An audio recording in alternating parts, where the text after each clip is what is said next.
The Alternative Dig Talk. Real issues, real talk. Hi Rogers, can I ask you something? Shoot. What does corruption mean? Well, summarily, corruption is abuse of public power for personal gain or for the benefit of a group to which one owes allegiance. For example, when a public office is abused by an official accepting or soliciting a bribe. By the way, private people can be corrupt too, like bribing police officers to escape fines. Okay. So exactly how does that concern me? Well, do you pay taxes? I guess, yeah. What does that have to do with this? Everything. Because those taxes you pay are supposed to facilitate services you use, like water, electricity, roads construction, medicines in hospitals, name it. Okay, that is much bigger than I thought. But it can be stopped, right? Well, yes it can, although it may not be as easy as it sounds. And here is the reason why. Corruption roots are grounded in our country's social, political, economic, bureaucratic traditions and policies. So, what has kept it going this long? I mean, why don't we stop it? Well, the main reason why it has been here for so long is because institutions are weak, either as a result of poorly defined ethical standards of public service, weak administrative and financial systems, or ineffective watchdog agencies. What can we do to stop it? At a national level, we must focus on strengthening the independence and effectiveness of public institutions that fight corruption. At a personal level, we must commit to never giving a bribe. I promise I'll never give a bribe. Well, that's a great decision you have made. Me and you now have to spread this message to all our friends. If we all do our part, corruption will be no more. This message is brought to you by Alternative Digital. Kaseera kakulya waliwo ekifo e Bulenga awo ku Prime Shopping Mall restaurant eyitibwa Spice Island Bulenga bagabula ekyennyanja ky'otalyerabira Godsmeat balina offers buli lunaku eza burgers, sandwiches, pizza byonna ogula kimu ne bakwongeza ekyokubiri ate omwezi guno gwa Ramadhan bakutegekedde effutaali erimu buli kimu ate ku bbeeyi eya wansi ddala jangu oloze ku kyenjawulo okukola order n'okubikuleetera kuba ku ssimu 0704 11 17 Abidi, Spice Island Bulenga. We treat your cravings. Looking for a pair of shoes? Les Hub Stores has a wide range of selection for unisex footwear. We have the best quality of all brands at pocket-friendly prices and we make deliveries countrywide. Just place your order or reach us on 0772 08 0090. You can also check up at Les Hub Stores on all our social media platforms. Les Hub, craft your own footprints.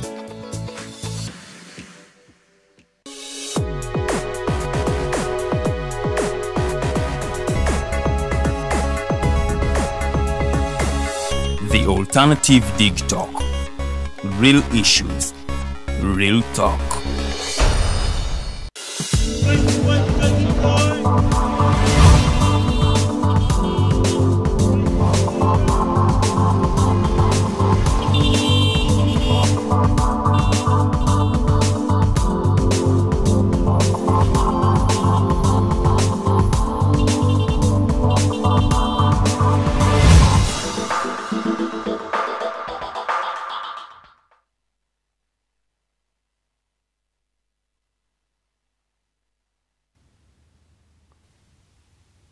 A very, very good morning, ladies and gentlemen. You're welcome to today's Mighty Drive. My name is Roger Suriawe, and it is a very great privilege and honor to be here with you.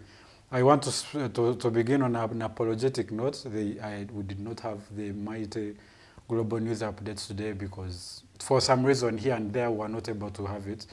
And so those are apologies, but it will be happening, and other days it will definitely be happening. And so today we're just going to get into the discussion. I have a woman. Is there something like gentle lady? I was going to say gentle. But we have a guest today who has been here before, who is a youth leader. She's a person who involves herself in the growth of society as a whole. She's I think, are you a feminist? What? Are you a feminist?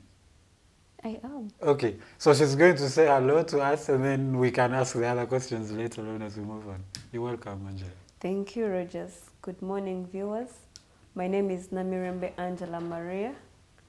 I am a law scholar. I am a proud Uganda Young Democrat and a Democratic Party. And that's all I have to say. Which part of Democratic Party? Nowadays we have, I don't know how many we have. I belong to Democratic Party. Then the other people who had to go into the cooperation with the NRM, those ones are NRM. Who are leaders of Democratic Party? You cannot be hot and cold at the same time. You cannot come and tell us that you are a minister who sits in Museveni's cabinet, and then at the same time you say that you are going to sit at the headquarters of Democratic Party and discuss matters of the Democratic Party. That literally means that you will take our issues, our secrets as the Democratic Party to the government. Yes. What happened to working together?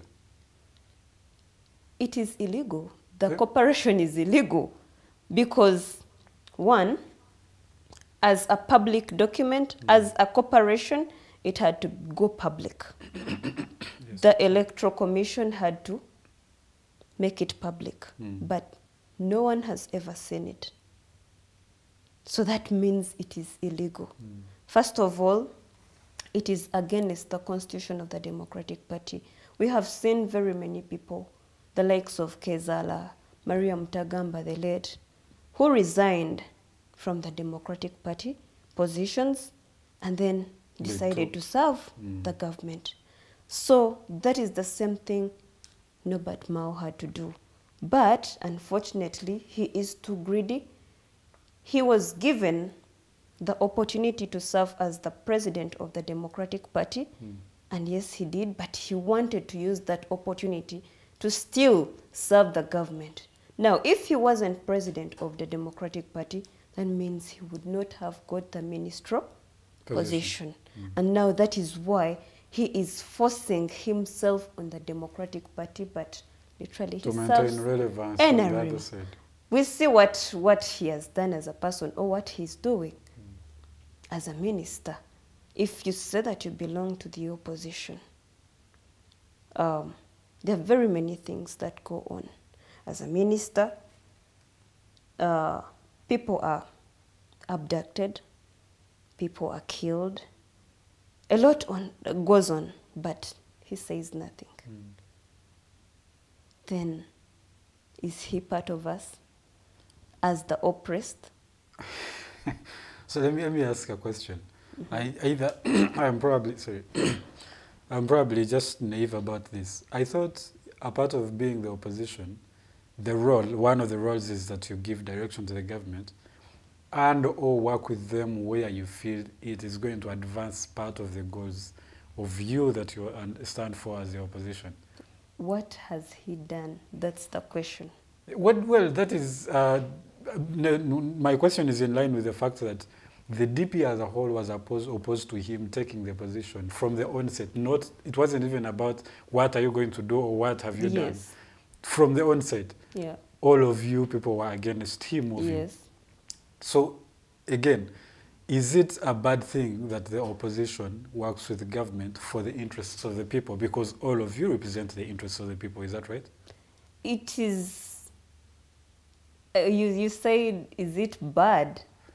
What does the opposition have to do with the government of Uganda? Everything. Yes. Now let us put into consideration very many things that are ongoing in this Uganda. Who is able to sit with Museveni? Who is able to sit with other people in the government to make decisions on behalf of the interests of the people, and then they succeed? If Norbert Mao came with a topic of transition. The transition agenda, constitutional reforms. I believe we would be there. We would have changed power already. But it was, he had to get that position because he wanted to fulfill his selfish interests. He got the ministry post and it was done. Even Siranda got his Yala position and that was all. What do they have to tell the Ugandans? What has changed about their agenda? Now, some time back, Museveni had to say, these people are lying. We did not talk about anything like transition. Yeah. So what did they talk about? You know? So there is nothing like cooperating with Museveni. On what? So again, I'm going to ask. Yeah. Is it a question of they should not have gone there because they cannot trust the person they were going to? So do we give up trying because we know what we are going to do may not work out? Because now we're working on possibilities of it may not work out, or it will probably not work out. So we decide let's not do it at all. You see, I am 25 years old, and we are making, Museveni is making 40 years in power. Yes. Very soon. I think by the end of this term, he'll have made the 40 years. Yes, he will. So there are very many. Actually, today, as I was passing by the court martial, the one in Markin. Yes, I looked at the gate and the fence, and I was like, "Wow, for 40 years, this is where the fence is." Okay, and I told the person who was bringing me here that, you know what, if I was a policeman or a policewoman, I would not put on the police uniform while going to work or even coming back from work, because it's a shaming, it's too dirty, it's the works of the police. Biunya. So, I mean, when you look at the status of the policemen and the policewomen, it's really absurd. I looked at some policewoman. She was putting on, you know, those head wraps we put on as we are going to bed. But this one wasn't so big. It was just like a net. Then she wore the cape. And I was like, the situation is alarming. We need something. We need something to be done. And probably that is a change of power. Museveni should accept that he no longer has ideas that can take Uganda forward, because this time around, if he looks at PDMs and then later he will tell us, now let us resume to the Intandikwa, and then what else? NADS and other things that are the same. It means that he's out of ideas, and maybe he is so tired to one extent that he can no longer campaign for himself, so he uses all those programs as campaign strategies to help him move his agenda. Okay. The whole discussion about Samao, I'm going to first pause it a little bit. Although we might come back, I want you to hint a bit on the UID and all that kind of stuff. And of course, I don't understand if if there are blocks in the main parties, they also are blocks in the youth, Uganda Young Democrats and all that. Oh yeah, now UID stands in full, it's Uganda Young Democrats. And which, by the way, bred a lot of people. You had the Mike Mavike, yes, mayors of is it Ginger? So when it was formed, it aimed at being an umbrella that trains young, upcoming politicians, regardless of the political affiliations. Much as it was formed by the people who were subscribing to the Democratic Party, but it was welcoming all the young people of all political parties. It was general? Yes. Okay. Just like People Power was as a movement. That is how UID was. Now, majority of the members of the UID were Democratic Party, were part of the Democratic Party. And so they had their offices at Johnson Street, London Chambers in town, just opposite Mabirizi. And it's a group that used to put pressure on Norbert Mao. It was always against Norbert Mao, and most of the decisions of the party were influenced by the UID. So Norbert Mao had to change it. Like, he was like, now UID is the youth wing of the Democratic Party. According to him and other people who went to NRM, because they did not want a lot of pressure. Well, we had issues as the UID because the people who used to fund or take care of the activities of the UID were the MPs of the Democratic Party. So they used to pay for rent, they used to pay for other stuff that used to promote UID. So unfortunately, just like we all know that most of the MPs had to cross to Nope, and then even the circumstances that some people did not go back to parliament and other things. So somehow we did not have the office anymore for some time. The UID office? Yes. Everything had to change. But currently it is open. And I am the chairperson of the new UID Reloaded. That's how we call it. I'm speaking to the authority. Okay. Yes. So there's UID, and then there's UID Reloaded, which is now... Ours is the new one. We are bringing back the idea that I have told you about. Train the young leaders such that we do not get into the Komanyoko politics. We want to be leaders of quality. You see, in Luganda, I would tell you about something I told some people I met yesterday, that Democratic Party chiringa amaka nga wegabeeramu embwa ebeera ngunjufu, ebeera eyina empisa, naye embwa eyo weeva ewaka negenda ku muliraano nesinkana embwa endala efuna obulwadde bwa rabies. So byebyo byolaba nti abantu bwe bava mu Democratic Party nga bamaze okubayigiriza bavudde eka ne basinkana embwa ziri endala ne zibasiiga obulwadde. Kyova olaba eno mu Democratic Party baba boogera by'amazima na bwenkanya, baba bali ku mulamwa, naye we batuuka okugenda eri be bammawo b'owulira nga takyalina kyatugamba, be basiranda b'owulira nga balaba nti Museveni yatuukiridde, nga balaba nti Museveni gwe basaana okubeera naye. Naye nga ekyamazima ffe n'ekituufu tukimanyi nti obudde bwa mwami Museveni buweddeko, takyalina kyatugamba.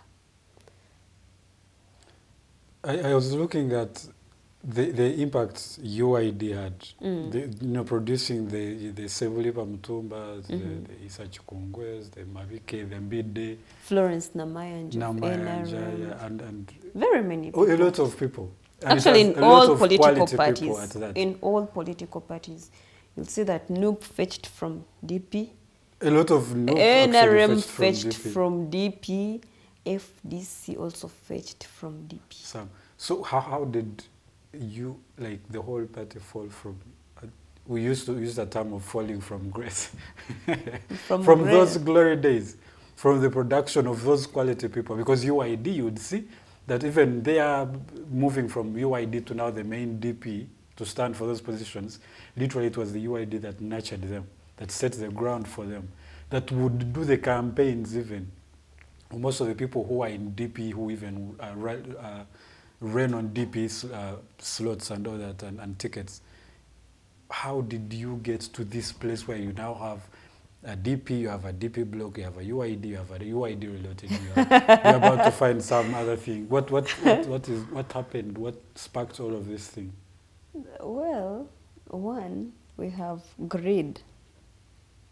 Just like I told you about Norbert Mao, he used the position of the DP president to acquire what he is right now. Because if he wasn't DP president, he wasn't going to get it. Just like I gave you examples of the people who left DP to NRM, the likes of Kezala, the likes of Maria Mtagamba, the late, and other people. Because they looked at politics being a job. You know, some people look at politics as a source of employment. So when they fail to get what they want, maybe some of them have ambitions of becoming MPs and fail, ambitions of becoming councillors and they fail, they end up being bored. They are weak-hearted. So that is how we got there. Besides, some people are naturally betrayers. Even Jesus was betrayed. So that is what happened. I don't have much to say about that, but that is the main thing. That is the main reason as to why we got to where we are. However, I want to send a message of hope to all the young people and all the people who are listening to me, that for the last 1 month I have been moving, I have been doing activities in line with the UID, and trust me, the people are there. Yesterday I was in Kawempe and there was hope that Democratic Party will regain its glory. Egumire Nkeibar. Yeah. And this thing, another thing I heard about is particularly the UID, is people growing past the age of leadership or even membership, and they still want to lead the whole... No. We have never had that in UID. Really? Yes, we have never had it. Actually, there was a specific name during the reunion that was given to them. UID is specifically between the age of 18 up to 30. Wasn't there a time, was it the Mabikes and the Mbides who were around 35 and they were still identifying as alumni members of UID? Alumni. Not members. Alumni. That is why we had the reunion, and it was bringing the alumni, the current UIDs, and the well-wishers together. So they have never been leaders past their age. Okay. Yeah. I'm going to trust remember, you. Remember, they started that whole thing of UID when all of them were at university. So we have had different leaders at, of UID, and people have come and left. So those ones are alumni. So they serve in that capacity. They do not run the affairs of UID. Well, I want to also let you know that maybe time to come, we will have symposiums and we will invite them as UID alumni. Whoever was part of UID before, they'll come and be part of the symposiums, such that we see how to move forward. Yeah. But now these alumni, where do they now belong? Because now you have two parties. I told you doing the UID. I told you from the beginning that UID was formed to be an umbrella that trains young leaders. Yes, that's true. Regardless of their political affiliations. I'll tell you that Basalira, the JEMA MP and JEMA president, was also once UID. And then there are very many people in FDC who are part of UID before. So we want to bring back those people such that we see how we can move forward. Okay. Yeah, it's one way that maybe we can take this country forward. As UID, we can bring back the ideology of people power. Now here, we are not looking at political parties. We are not looking at who is who. We are not looking at color. We are looking at us coming together to ensure that we take this country forward. It started with UID and all leaders in all political parties. Most of them actually went through UID. So we believe it is us to take this country forward. Okay. Yeah. We are going to be waiting on you to see how that plays out. We will surely be inviting you now that you're one of the leaders of the UID. Okay. We'll be I'll be glad. We'll be asking you back to give accountability to that effect. How far are you? Yeah. How are things going? At least, and all that kind of stuff. we have been with you people. I remember what... UID has Popo. a rich legacy, Yeah. except that it's falling apart. It's not falling apart. We are here. That is why I am here. Okay. Okay, thank you so much for that. Now I'm going to, I want us now to go to the topic of the day. That was to get a background of how things are going in the party and how far you guys. Okay. And today we are looking at the police brutality against political players, particularly the ones in the opposition. Yeah. You saw recently, was it on the weekend or late last week? How the police in Tetujja handled the mobilization secretary of NUP. Yeah. His name is this man, Bobby Wine's brother. I don't want to talk about the name though. Okay.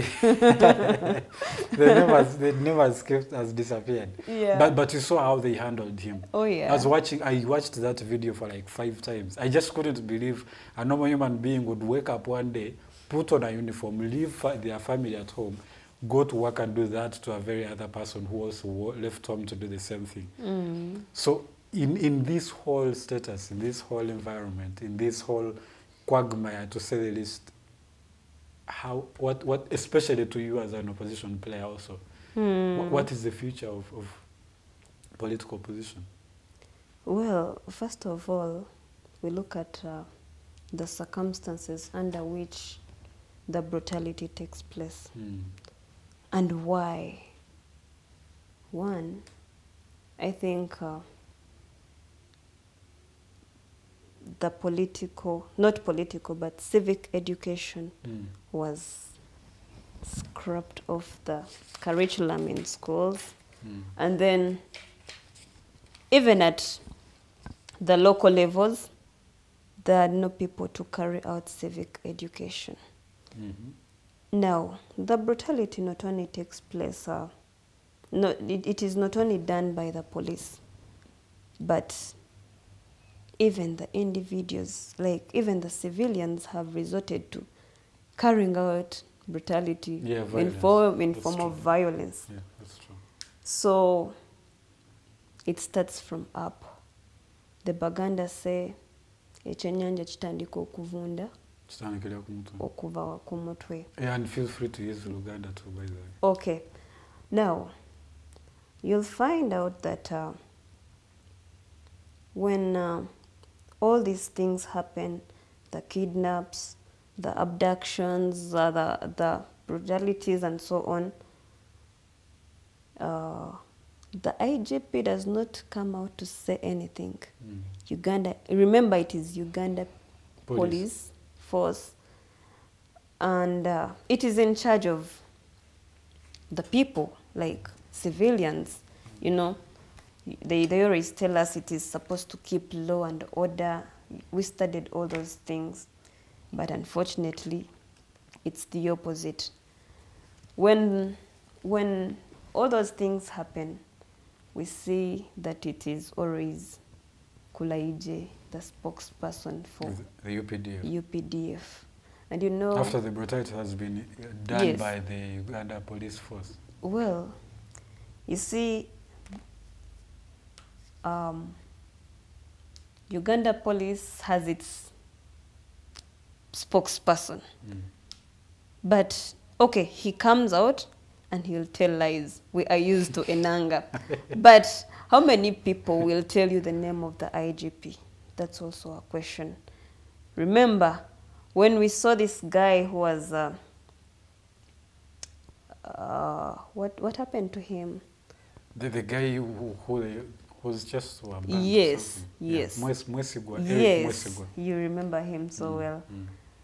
It's the spokesperson for the army, the spokesperson for UPDF who came out and had to speak on his behalf. But that was after the allegation that he had been used by the UPDF also to throw dirt on the party. Well, on the former allegations. Leaving that aside, we have seen Kukiriza still speak on several occasions. Yes. But you have heard what he has spoken.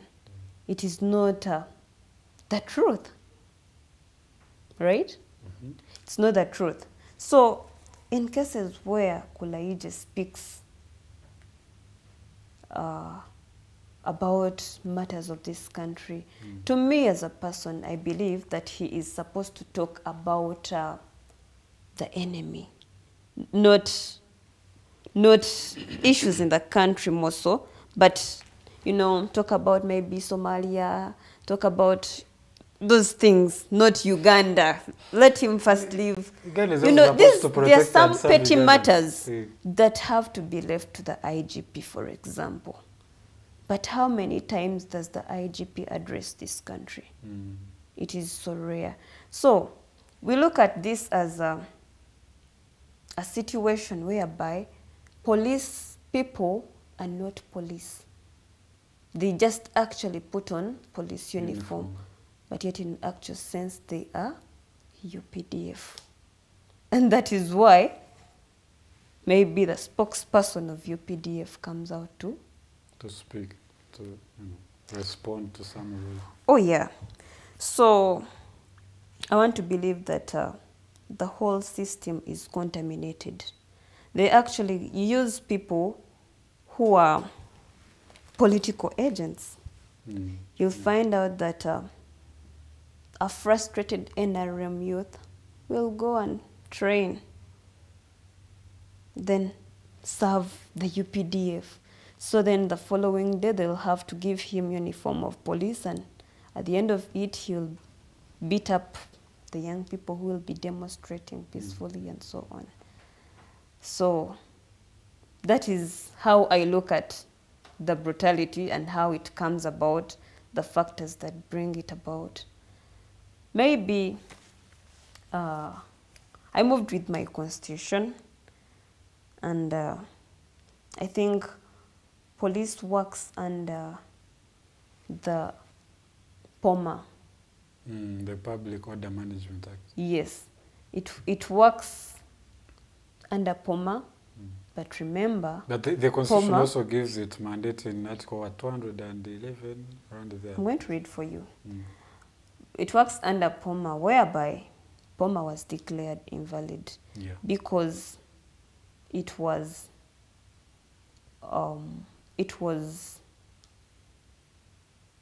contrary to the Constitution.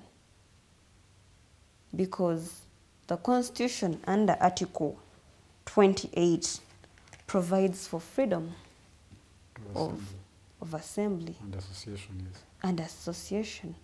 But unfortunately, actually, it also gives a condition.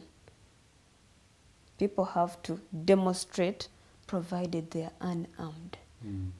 We have seen very many Ugandans who are unarmed demonstrating, but police has always interfered their demonstrations. So it looks like for them they still have the POMA with them, and maybe what was declared invalid is still valid to them. And that is so unfortunate that our courts are also maybe invaded. Taken up, yeah. Yeah. So they're also maybe acting political.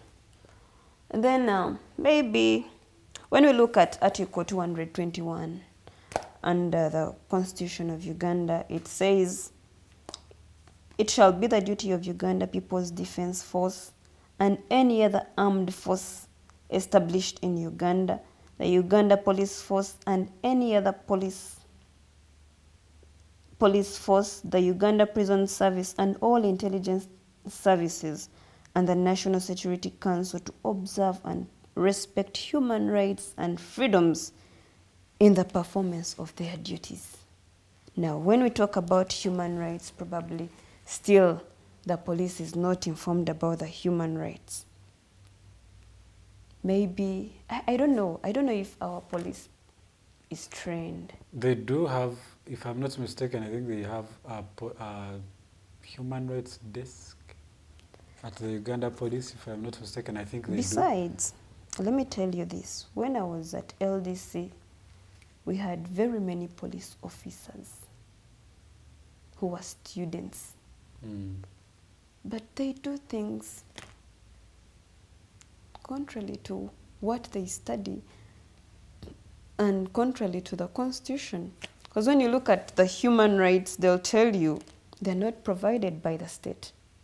Under Article 20, you know, government things are kutuwa dembe. And under the Universal Declaration of Human Rights, they also say those are inherent rights that are given by the fact that you are a human being. So now, the Constitution as well tells us that, it provides under Article 20, Clause 2, that they shall be respected, promoted by all organs and agencies of government and by all persons. You see, if you beat me up, if you assaulted me, and I reported you to the police or any other organ that is in charge or responsible, they would charge you for having assaulted me. But unfortunately, when police does that, it is so hard for one to report the police. You understand? Now, if the Constitution provides for respect of and promotion of human rights, and then the police does the contrary, don't you think that we need change of the whole system? That is where we started from top to bottom. We need change. Maybe the people who are serving us are tired. And you see, in Luganda they say, "Enyonyi enkulu yeyigiriza ento kugenda mu kisu." You see, if the eldest bird goes to the nest and it destroys it, then even the young bird will do the same. So we see it that it's from top to bottom. When we have corruption about the mabati, people were taking mabati. We're going to get to that. Yes, I'm telling you. If it's done from up, then that means even the people who are down the side, they'll have to copy. So if the UPDF does whatever it does, that means even the police will do the same, and then even other people. That's what I told you, that it is not about, it's not only about police. People are also using violence. Yeah, they are. Which brings me to my next question. But before we get to yes, that, actually, I was also going to tell you that last night I posted something. I remember some time back, Dr. Kiza Besigye was at Bulange, actually appearing on BBS, and people had to attack him. There were no members. By then, people power. And this time around, Chairman Nyanzi is attacked. He's beaten, and he's also feeling it. What do we have to say? Let us clean our houses before we also condemn other people. We also have to condemn Sorry, Yes, we also have to clean our yeah. houses. To tame ourselves. Yes. Before we say that Museveni is beating other people, Museveni is doing this and that, what about us? Are we ready to do What we are preaching. Are we ready to do what we condemn? Are we ready to do the opposite of what we condemn? Or we are not? So the people who beat up Dr. Kizza Besigye at Bulange, they were opposition and they yearned to be in power. And we have seen you guys fight time and again. You know? Very So successfully. it's so unfortunate. And now that gets us back to UID. UID was never violent. It has never been violent to that extent. Actually, politics under UID, when UID was still so active, it was an environment that was favorable for all. But look at what is happening, because people are not trained.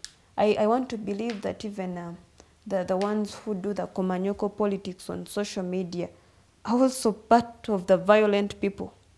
But again, still, we have to get back. When the government is violent, It spills over. Let me what ask you- do let the me ask you- Ugandans have to do? Let me ask you just a bit, and a little to deviate a little bit from the people being violent themselves vis-a-vis the government. Now, to go back a little bit to the police and the people who are supposed to man the security in this country, Yeah. what are the chances that they actually do not understand the line between the law and the order? What are the chances? Because even then, if they are not empowered for themselves to know that, look, I am here in service of the people, not of individuals, of the people as a citizen of Uganda, that my mandate is given to me by the Constitution, not a commanding officer. Okay. How do you think it is going to play out differently in this case? Well, I think the police has taken side. You see, if they do what is contrary to the Constitution, it means they get orders from A commanding officer, yes. commanding officer gets orders from. Finish. So that means they have also resorted to taking sides. At times they are not, they have no option. They tell them, go and do this. And that is what they do. Simba wakati kati. Let me try to understand this. I want to try to put it in Kati perspective. tugende mu Luganda. I feel in Luganda, but somehow it doesn't come out very well. Okay. But let me try. So you have an officer who has a commanding officer. Okay. Agenda mugamba genda okole what? Yeah. Genda okole kino. Yeah. Abantu bali mu kitundu kino na kino tetubeetaagamu mugende mubagobemu. Yeah. Naye officer y'omu bw'abeera ayingira any of those forces, Yeah. swearing an oath. And that oath is not to the commanding authority. Oh, yeah. It is to the law that gives them the mandate and the people who give the law the mandate. So this officer, is it now a problem of the commanding officer that they are telling them to do the wrong things, or themselves for not taking the law for what it is? So who do we blame in this case? You see, we are living under a dictatorship. And for Let's use Uganda. olaba dictatorship oba obwannakyemalira ebintu ebisinga byekozesa okubeera mu buyinza oba okubeera mu buyinza ebbanga eddene kubeera kutiisatiisa. Waliyo n'okuba nti bakozesa emmundu nga bw'olaba nti abantu baba bakuŋŋaanye emmundu ze bakola ki? Ze zibeerawo n'ebintu ebirala. So mu kutiisatiisa era mu kukozesa emmundu wabeerawo okutiisatiisa. So kakati n'abasirikale nabo tobanenya. Nabo batiisibwatiisibwa. Kakati ojja kwesanga nti Museveni ajja kugamba nti amagye gaki? magye gange. He has said that time and again. Yes. Era ojja kwesanga nti ne poliisi eyandibadde ey'abantu nayo bagiyingira mudda nti IGP nakugambye mabegako eri tasobola kweyogerera oba tasobola kuvaayo nayogera. Weebuuze bantu bameka abamanyi IGP? Bw'obuuza omuntu wa bulijjo nti IGP yaani ajja kugamba oba yaani. Ebbanga eddene tuzze tulaba mwami Kulaije nga yavaayo n'ayogera. Naye waba ayogera ebintu bye byonna byayogera byonna biba bifu, biba bya bulimba. Naye kati ye mu kwogera alaga nti ne IGP talina ki buyinza. Ffe twandibadde tusuubira nti IGP yandibadde ayogera ku by'abalabe baffe nti oba kati bano ba ADF bayingiddewo ebintu bwe bityo. Naye kati bannayuganda be baafuuka abalabe. Kati Kulaije naye waafunira chance n'agamba kakole ki kayogere atiise. Era ojja kwesanga nti abasirikale boogamba nti bapoliisi bakyusa bukyusa uniform ne bajjako ey'amagye ne bateekako eyaki eya poliisi. Kanziremu era kikubuuza. Yes. Dole kitadde ku Uganda Police. Katukiteeke ne ku magye tukitwale nti force zonna. For the longest to blame is a president oba ne ba the Kulaijes and the what are they called, CDF commanding authorities in those armies. Nga tubagamba bagaba order babagamba ekyokukola nabano ne bagenda ne bakikola.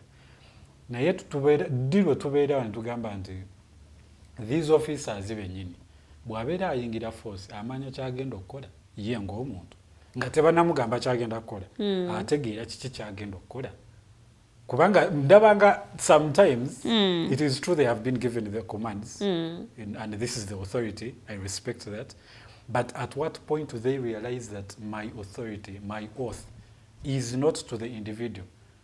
When have they decided, let me put up, because this is affecting my sisters in the community, my brothers, my in-laws, my children. They are potential in-laws in future. When do they decide this is the authority, this is the law and the people? I am not a police officer.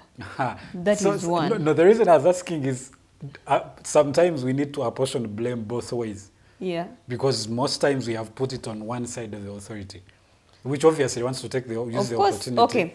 Now, maybe whenever danger gira samaliriza. Naye nagambye nti okuba nti batiisibwa. Ekyo nakyo gye kiri. Kubanga ojja kwesanga nti tekiri mu magye yokka. Nene mu mirimu egya bulijjo. Omuntu ayinza okubeerawo bosi we n'amugamba w'otampaako okitegeera. Abawala challenge eyo bagifuna nnyo.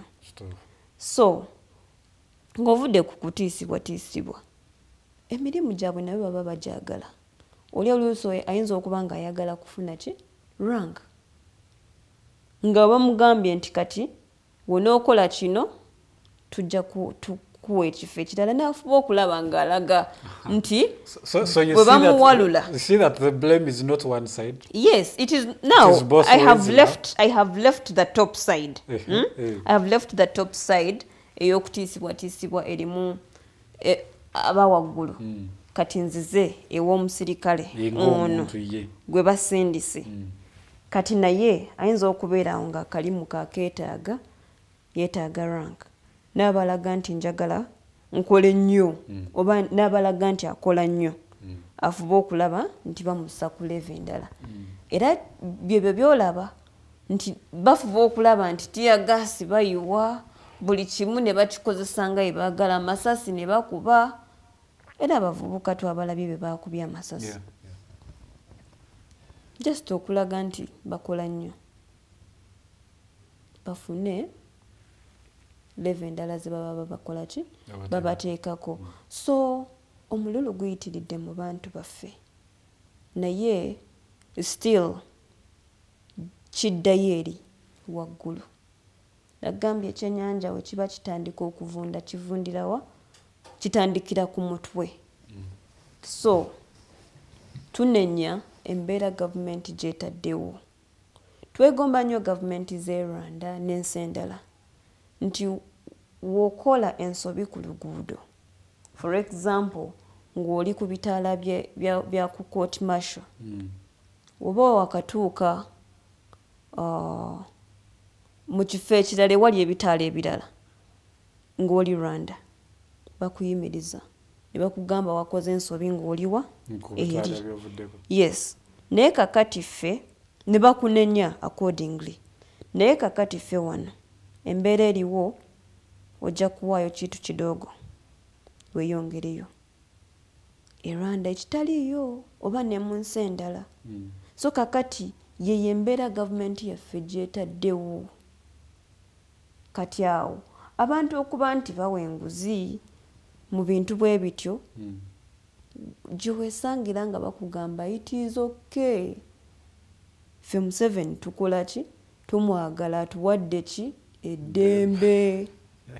Naye ng'ate obwongo bwabwe bwe bawussa n'okuba nti eggwanga lyaffe tukola ki? Tulizza mabega. So ng'ate omusirikale yandibadde amanyi ekyokukola. N'agamba nti kino kikyamu, guno gwe mulimu gwe nina okukola.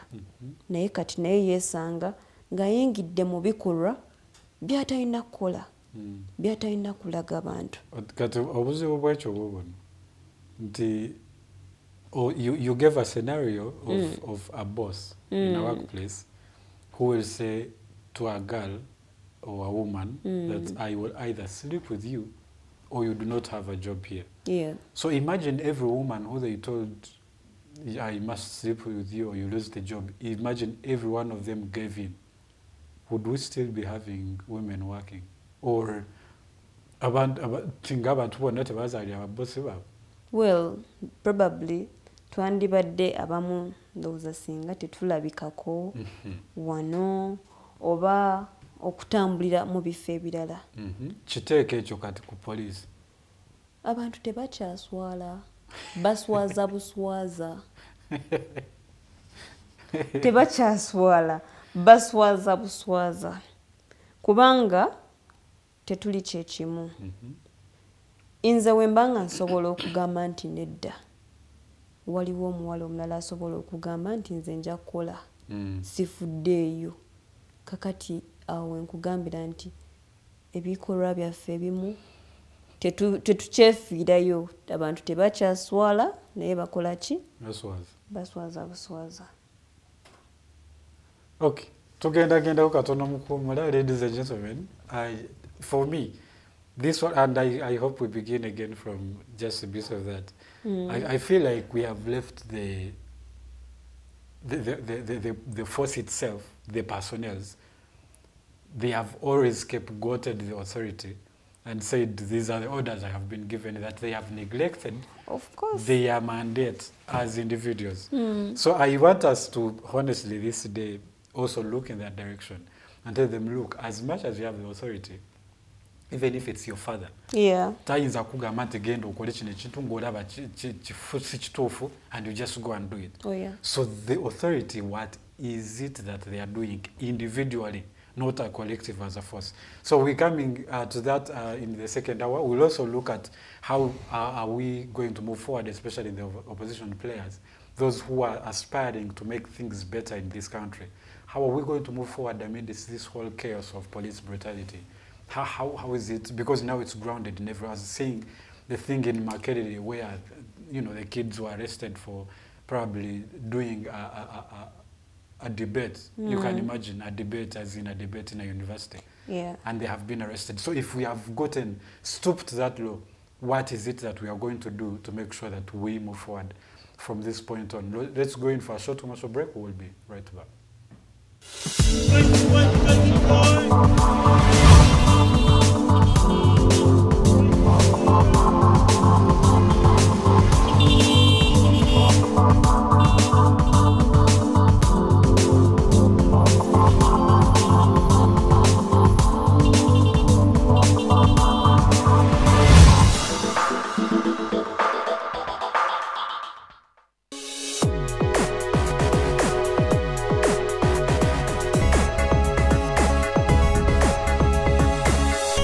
Alternative Dig Talk. Real issues, real talk. Hi, Rogers. Can I ask you something? Shoot. What does corruption mean? Well, summarily, corruption is abuse of public power for personal gain or for the benefit of a group to which one owes allegiance. For example, when a public office is abused by an official accepting or soliciting a bribe. By the way, private people can be corrupt too, like bribing police officers to escape fines. Okay. So exactly how does that concern me? Well, do you pay taxes? I guess, yeah. What does that have to do with this? Everything. Because those taxes you pay are supposed to facilitate services you use, like water, electricity, roads construction, medicines in hospitals, name it. Okay, that is much bigger than I thought. But it can be stopped, right? Well, yes, it can. Although it may not be as easy as it sounds. And here is the reason why. Corruption roots are grounded in our country's social, political, economic, bureaucratic traditions and policies. So, what has kept it going this long? I mean, why don't we stop it? Well, the main reason why it has been here for so long is because institutions are weak, either as a result of poorly defined ethical standards of public service, weak administrative and financial systems, or ineffective watchdog agencies. What can we do to stop it? At a national level, we must focus on strengthening the independence and effectiveness of public institutions that fight corruption. At a personal level, we must commit to never giving a bribe. I promise I'll never give a bribe. Well, that's a great decision you have made. Me and you now have to spread this message to all our friends. If we all do our part, corruption will be normal. This message is brought to you by Alternative Digital. Kaseera kakulya waliwo ekifo e Bulenga awo ku Prime Shopping Mall restaurant eyitibwa Spice Island Bulenga bagabula ekyennyanja ky'otalyerabira Goodsmith balina offers buli lunaku eza burgers, sandwiches, pizza byonna ogula kimu ne bakwongeza ekyokubiri ate omwezi guno gwa Ramadhan bakutegekedde ffutaali erimu buli kimu ate ku bbeeyi eya wansi ddala jangu oloze ku kyenjawulo okukola order n'okubikuleetera kuba ku ssimu 0704 11 17 Abidi Spice Island Bulenga. We treat your cravings. Looking for a pair of shoes? Les Hub Stores has a wide range of selection for unisex footwear. We have the best quality of all brands at pocket-friendly prices and we make deliveries countrywide. Just place your order or reach us on 0772 08 0090. You can also check up at Les Hub Stores on all our social media platforms. Les Hub, craft your own footprints.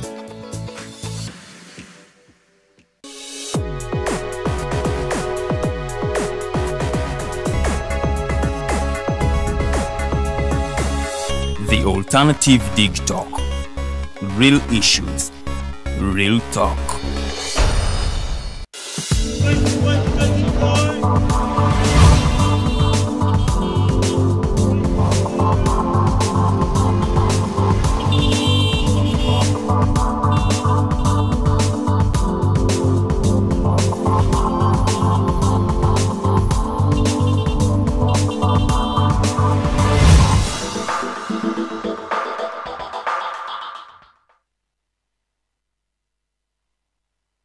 Welcome back from that short commercial drive, ladies and gentlemen. You're welcome again to the Mighty Drive. This is the last hour of the Mighty Drive. My name is Roger Stoyabwe, and together with Angella Namirembe, we are here to look into a number of things, particularly about the police brutality and all that kind of stuff.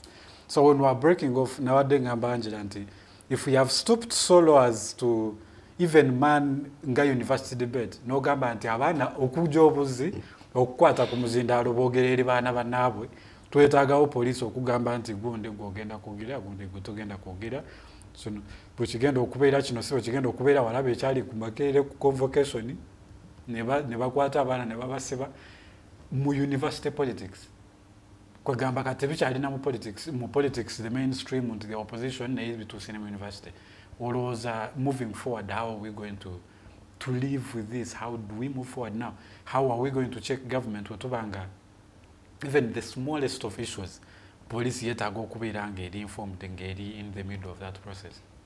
Okay, tutunuulire wa etteeka police lye yasazeewo okukozesa erya unlawful assembly. Yes. Gye lyavudde. Tujjukirako nti omwaka oguwedde waliwo omwana wa FDC eyattibwa wakati mu campaigns. Mu campaign kituufu wa UCU actually. Yes. Yali wa UCU. Yava ku UCU n'agenda e Makerere. Tutunuulire nti ekyabaddewo baadde bagamba nti Nattabi n'oli omuvubuka omulala bakoze meeting gy'ogambye nti debate mu Mitchell Hall. Era ne wabaayo omwana eyakoseddwa. Kati bo bagamba nti okusinziira ku byatuukawo omwaka oguwedde omwana bwe yafa ne bagamba nti politics wa university tagenda kuddamu kubeeramu ki bibiina bya bufuzi era campaign tezigenda kuddamu kubeera nti zirimu enkuŋŋaana. Tezigenda kubeeramu bibiina bya bufuzi. Togenda kwesimbawo ate era omuntu yenna yeesimbyewo talina kuba nkuŋŋaana. Bakugamba nti birina kubeera nti biri virtual campaign zikubire ku WhatsApp. Gwasobola okukola Google Meet gikole. Lyeryo etteeka. Kyova olaba baabakutte. Kakati ekibuuzo ekiriwo kiri nti lwaki bwe baba disqualifying oba bwe baba baggye mu gundi. Yes, bwe baba baggyemu. Lwaki tebabakwatidde ku scene naye ne basalawo nti lwe bayagadde okwogerako eri eggwanga okubuulira eggwanga ensonga zaabwe, poliisi lwe yasazeewo okubakwata. Ekisooka nze kyentunuulira etteeka ery'okugaana abantu abeesimbyewo oba abakulembeze abeesimbyewo okubagaana okukola enkuŋŋaana tekikola makulu. Kya bulijjo nti ne mu ggwanga lyaffe ewantu yonna abantu gye beesimbawo abantu bakosebwa. Nonsi yonna. Yes. Abantu bakosebwa. Akaluuko bwa kansala abantu bakosebwa. Akaluuko bwa MP abantu bakosebwa. N'ako bwa president. Ate era tukimanyi bulungi nti waliwo ebintu ebimu ebibeera ebipange. Ojja kwesanga nti abantu oluusi abakubibwa biba bipange. Nga nabo si campaigns ezibireese naye nga baagala kukozesa mukisa gwa campaign bagambe nti candidate gundi eyakoze eki yakireese. So abaana abamu bayinza okuba nga balina ensonga zaabwe mabbali naye omuntu ayagala okubatuusaako obulabe n'akozesa omukisa gwaki ogwa campaign n'agamba oyo ne bagamba nti tujja mufunira mu campaign kubanga tebajja kutegeera banaabwe bakoze eki bamutuusizaako obulabe.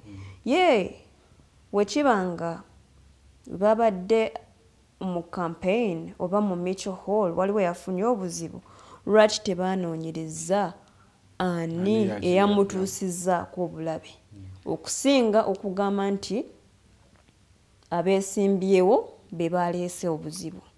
So kati tutunula nti university wadde yateddewo amateeka naye amateeka tegali nnomu. University esazeewo yeekolera eggwanga lyayo. University kati yafuuse eki ggwanga on its own. Kubanga yes.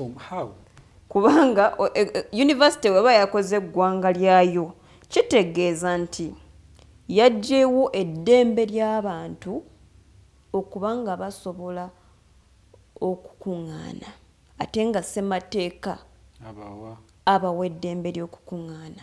Ekyokubiri we baba nga bakutte abaana abo 7 bajjeewo eddembe lyabwe babasanze mu press conference bajjeewo eddembe lyabwe erya expression nti babadde bavuddeyo balaga obutali bumativu bwabwe ensonga lwaki babajje mu lwokaano ne basalawo ne bakwatibwa. Tutunulire n'engeri gye bakwatiddwamu. Omuwala Natabi bamusitudde naye nga yamusitudde yabadde musajja ekitakkirizika. Tetumanyi kiyinza kutuukawo ne boyfriend we ayinza okweraliikirira lwaki omusirikale omusajja aba amusitula. Sina boyfriend yekka newabeera omuzadde si kituufu. Tutunulire n'abaana abalala waliwo gwe baakutte wano ku nsengo ate n'ekirala ennaku zino tebakyawawo arrest warrants. Simanyi na bwefaanana kakyanga ntandika okubeerawo okwenyigira mu byobufuzi sirabangako ku arrest warrants. Ojja kwesanga nti n'abadde bakwata abaana babadde mu ngoye za bulijjo. Tukakasa batya nti babadde bapoliisi. Abantu abatasobola kwe-identifying nti tuli bapoliisi era olukuŋŋaana lwe mukubye luli mu bukyamu. So bintu bingi ebigenda mu maaso nga we nakugambye mabega nti yo poliisi ekyatambulira ku ppoma. Ate era tujjukire nti ppoma teyali mu mateeka kubanga yali ebigendererwa byayo si bye biri mu constitution kubanga constitution egamba abantu nti balina okukuba enkuŋŋaana balina okwekalakaasa mu ddembe naye buli we bakikola poliisi evaayo nekola ki nebayingirira. So kakati awe neebuuliza nti eddembe ly'obuntu eddembe ly'abantu lyo tukyalina mu ggwanga lino oba ne poliisi etwalira amateeka mu ngalo. So kyekyo kigenda mu maaso poliisi nayo etwalira amateeka mu ngalo naye naffe nze nandibadde njagala nnyo okubeera mu Uganda nga omusirikale wakola ekintu ekitali kituufu ng'avunaanibwa. Naye ensangi nnyingi nnyo abantu babuzibwawo abasirikale bakola ebyo batalina kukola ate mu kamera asomesa natukubira nga n'amannya kwegali ku uniform naye tewali kibatuukako. Ojja kwesanga nti tulina Uganda Human Rights Commission era ekulibwa omukyala Wangadya Mariam era ojja kwesanga nti abantu batwalayo ebiwandiiko byabwe nga beemulugunya ku ngeri abantu baabwe gye babuzibwawo ne gye batulugunyizibwamu. Naye omukyala Mariam Wangadya yatuuka n'agamba nti nuupu ekikozesanga kyakulwanyisa nakwefunirako bigendererwa byabwe ebyobufuzi ebibatutumula. So bwekibanga bwe kityo kyannaku n'oyo yandibadde mabega wa mitayimbwa. Nze Uganda gye njagala okulaba omusirikale akoze obukyamu akoze ensobi ng'ali mabega wa mitayimbwa. Omukyala Mariam Wangadya emirimu gye bwe giba gimulemye ng'asazeewo okwekwasa ng'ate ebintu tubirabako bigenda mu maaso alekulire obadde mabega w'emitayimbwa kuba aba atumalira budde. Era ssemateeka ekirambika bulungi mu Article 52 egamba nti abantu balina okugenda ne bakola complaints ku Uganda Human Rights Commission. Era Uganda Human Rights Commission eyina obuvunaanyizibwa obw'okukola okunoonyereza era nekola ne report ku kunoonyereza weetuuse naye ojja kwesanga nti kati beekwasa bwekwasa n'atuuka n'akugamba obumenyi bw'amateeka tebusobola kuggwawo mu Uganda. Kituufu naye obigamba ani? Kola mulimu gwo otuwe report, si kwekwasa. So abantu abamu mpulira nga oba ndowooza bakooye kati bakola bye baagala, batuula butuuzi n'alowooza ku kikyajja okwogera agamba kati leero ngenda kwogera bwe nti abafunirayo emboozi. Kati bw'aba ng'asobola okugamba nti noopu ekikozesa ng'ekyokwekwasa oba ekyokulwanyisa, kitegeeza naye alina sayidi gy'akola ki gy'agwa. Kyokka ng'ate ssemateeka etugamba nti ekitongole kya Uganda Human Rights Commission kirina okubeera nga kiri independent, nga tekirina sayidi gye kigwa. Kyannaku nnyo nti abantu oba abavubuka abaagenda okutwalayo ebiwandiiko byabwe ku Uganda Human Rights Commission baabakwatira bweru ku gate ne babatulugunya nga Uganda Human Rights Commission ne kamera zaayo zikola ki? Ziraba. Era amanya g'abasirikale nga gakola ki? Galabika. Naye twakolawo ki? Uganda Human Rights Commission yakolawo ki? Tewali. Kyenyamivu. Nga njagala tukonkludinge guno omulamwa tuguveeko kuba tulinako ebirala ebyokwogerako katonotono. Okay. Moving forward, tulina ebitongole nga Uganda Human Rights Commission ebitakyakola mirimu gyabyo. Tulina police forces, generally all forces, except prisons. I have rarely had complaints from the Uganda prisons. I have rarely, I don't know. Segirinya's case, basaininga, tibasaininga. Okay, but compared to the others, yeah, I feel like the Uganda prisons has been a bit better. It is trying. However, nja kuwa kesi yange we nali mu kalulu kange akabiri abiri mugumu kali kabavubuka nayina amaje sinze naye ku kalulu mu kalulu mwalimu amaje mwalimu police mwalimu prisons nga no prisons kworo yali akutte mundu. Kati ngwa prisons akola ki mu kalulu? Nga omwana yenna walaba ekigenda mu maaso ekiringa ekyokubba n'agamba bannange batubba nga bamukuba.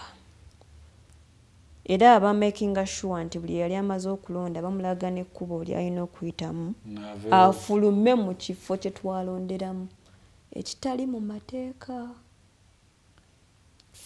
Inze mu kalulu akange tebakkiriza mikwano gyange oba abaali basobola okunyambako okubeerawo. So ogamba nti prisons talina mpisa mbi nakirabako. Tuleme kudifendinga. Waliwo n'abantu abalala balina stories zaabwe nga tebanaba kuzinyumyako. Ekyo kisoboka kituufu. Yes. In now that whole status, you're in our institutions in some tezikyalina mandate ngazo, yeah, but they are moving on the whims of some individuals. Ne institutions na zino security agencies byonanga wabiri mu situation bweri. I asked earlier, but I think you did not hint on it. I think we should conclude with it for this topic. How are we going to check government? How do you think we can check government? Okay. Nze ndowooza government teyeetaaga kukebera. Government yeetaaga kukyuka. Kyekisooka. Nakugambye nti ekyennyanja okuvunda kitandikira ku mutwe. System yonna nfu. Ekyokubiri, nakugambye nti ennyonyi enkulu yeeyigiriza ente okugenda mu kisu. Nti enkulu weenayonoona mu kisu n'ente ejja kulabira okwo enoone mu kisu ate nga mulina kubiikibwamu magi. So kiva waggulu. nti omukulembeze waba akugamba go eat your mother's something abalala ne bajja ne balimba ebyamabaati ne bituukawo nga ebyo byonna bigenda mu maaso ne tusirika busirisi poliisi ekuba abantu poliisi etwayira amateeka mu ngalo ate nga tukimanyi bulungi nti teri muntu ali waggulu w'amateeka naye ebintu tebigenda nga we birina kubeera oba nga ssemateeka weebirambika gwe olaba nga tusobola okugenda mu maaso n'eyo gavumenti y'emu automatically nedda so tusaba mwami Museveni alekulire mu mirembe tetujja kumuggulako misango kubanga akaddiye talina budde bwajja kumala mu kkomera buli awo bwe banaamusiba ajja kufiirayo kati awummule yeyagalire mu bukadde bwe nga talina pressure eggwanga litambule mu maaso eggwanga ligende mu maaso n'omukulembeze ekirala twagala okukubiriza gavumenti ne mwami Museveni naddala ne mukyala we Janet Kataha Museveni atwala ebyenjigiriza bakomyewo civic education mu masomero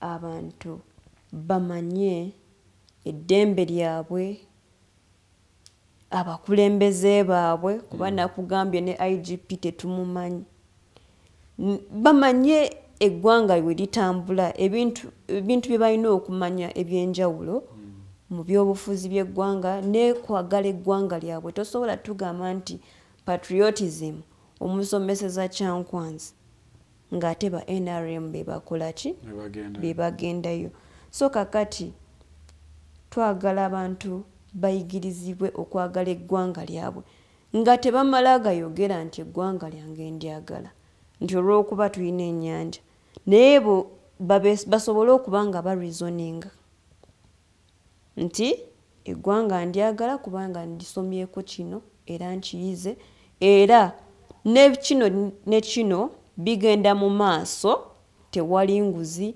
tewali bulyake tewali kutta bantu nga byebyo bye tuyiga abantu singa baba nga curriculum ewedde nga babayize basobola okudda wansi ne basomesa abantu ba bulijjo abatasoma abatabimanyi nti bannange tulina okulonda bwe tuti abakulembeze baffe be bano omulimu gwabwe gwe guno tosaba mubaka wa parliament ddagala kubanga si musawo awo tujja kuba tusobola okutambula nti omusirikale talina lukusa kuba byasi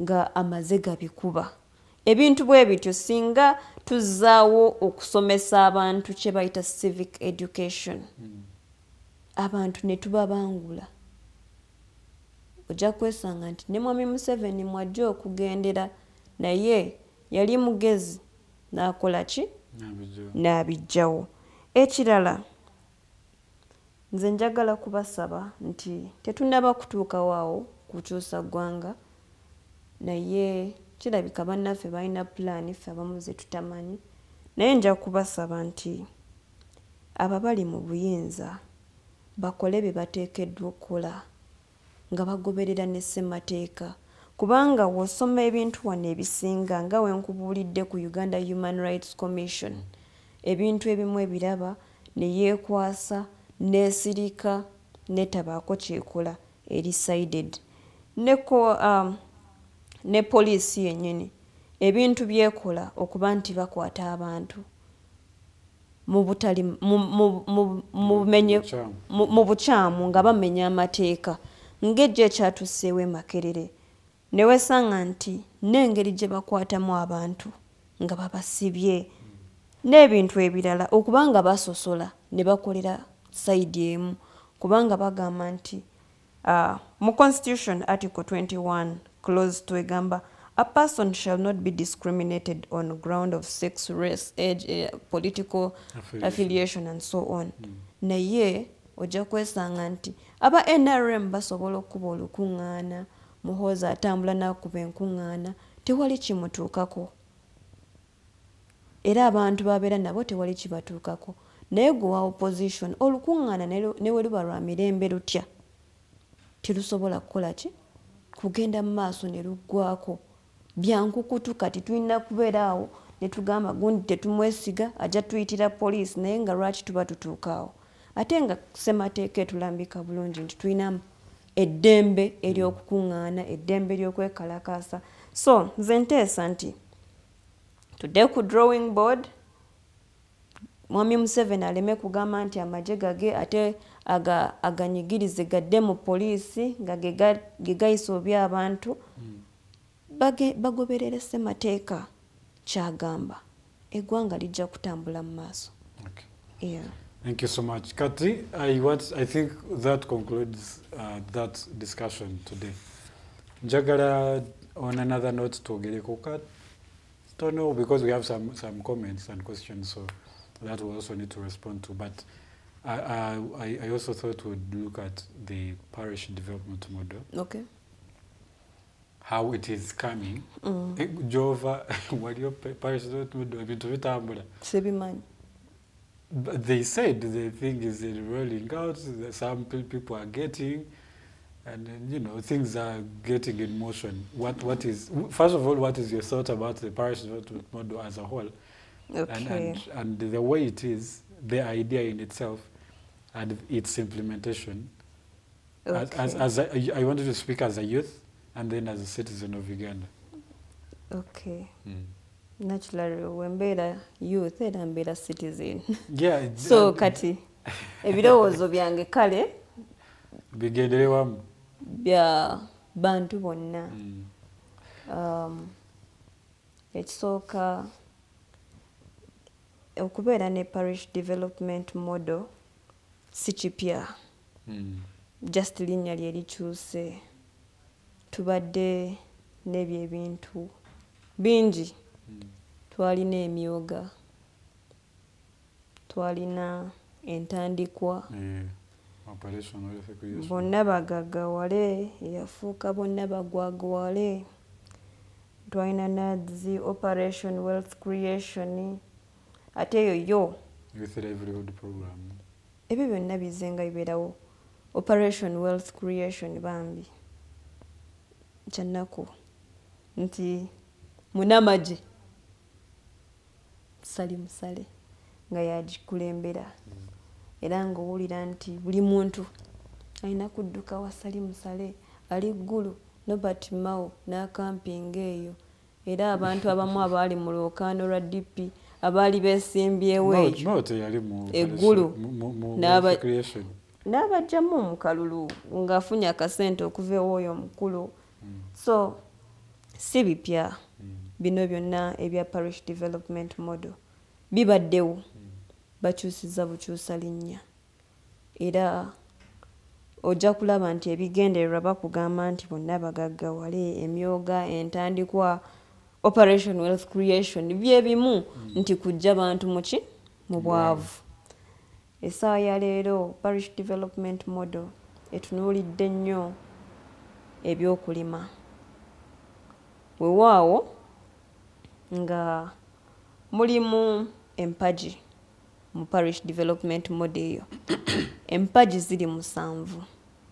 Bakugamba nti esooka erimu production, processing, marketing and storage. Then empagi ey'okubiri erimu infrastructure ne economic services. Then empagi ey'okusatu erimu financial inclusion. Empagi ey'okuna erimu social services. Then ey'okutaano parish based management and information system. Ey'omukaaga governance and administration. Ey'omusanvu mindset change. Ekisooka nawuliddeko nga Mwami Museveni agamba nti yagobyemu bannabyabufuzi nti tebalina kubibeeramu mu process ya PDM mu kintu kya parish development model kyonna. Naye nga tulina empagi ey'omukaaga eriko governance and administration. Governance kyokka kitegeeza nti tosobola kugobamu bannabyabufuzi ne oba ogenda kukola otya. Kansooke mmaleyoko katono. Kati n'ekyokubiri, bw'oba otunuulira ebintu bino ebya parish development model, ekisooka omwami eyawandiika ekiwandiiko ekyo eyaleeta eyo proposal yali minisita wa local government. Oyo mwami yaleeta ebintu bya age limit yani Magezi. Oyo Something Raphael Magezi ye yagireese. Ekyokubiri, tosobola kugamba nti ogenda ku empowering abantu mu byokulima nga minisita wa agriculture takola ki? Tabiriimu. Tosobola kugamba nti tulinamu transport nga minisita w'ebyenguudo tabiriimu. Tosobola tugamba nti ogenda kuwa abantu ssente ez'okutandikawo ebintu bye banaatandikawo loan nga minisita wa finance takola ki? Tabiriimu. Ojja kwesanga nti Noah Energy ajja bibeeramu kubanga waliwo amasannyalaze ageetaagisibwa okulaba nga bino ebintu bigenda mu maaso. So ate bakugamba nti waliwo omuntu alina okukiikirira ku komiti ezo ze banaba bakoze eyo ezitwala parish development model. Naye kyatteeka nti kulina okubeerako representative wa NRM. So Mwami Museveni wagamba nti yajjemu bannabyabufuzi. Ekisooka abamenye ppira ey'omukaaga. Ekyokubiri aba ayagala kutulaga nti atufaako nnyo. Kati kambuuze Angella, nayagadde okubuuzako katono ku nsonga eyo. When the politicians were involved, never technocrats, abantu baakaawa ne bagamba abo ba politicians abakulembeze be batulira ssente. Sente bwe ziva eri waggulu zibuliramu offices z'abannabyabufuzi. So tetubaagala. Ate bw'ogamba nti ku governance tuweetaagamu bannabyabufuzi. Museveni yakola atya ku nsonga eyo? Anti kati ekitegeeza nti ekipapula kye baawandiika balina kiyamendinga waba tayagala mu byabufuzi. Ate n'ekyokubiri, tolina ngeri gy'okusobola kwewala mu byabufuzi. Buli kimu mu Uganda kyafuuka kya byabufuzi. Bw'oba tokozesezza bakansala kubanga be bali wansi. Yes. Bw'oba tokozesezza tulina youth councils. Zino women councils. Kubanga obukiiko bw'abo abakazi gye bali, obukiiko bw'abalema gye buli, obukiiko bw'abavubuka gye buli. Baba nga tebabukozesezza. Kati biki baani baba agenda okukozesa? Ekirala njagala kukkaatiriza nti kino Mwami Museveni yakireese nga campaign emutwala mu kalulu ka 2026. Ali kuwininga people to his side. Ojja kwesanga nti zino programs zonna ez'emyogo entandiko ebibaddewo byonna bakaada ba NRM be bakoze eki? Be bazze bazibeerangamu. Era we baba bagamba nti ssente okuva waggulu zibadde nga zibula. Kyo kituufu.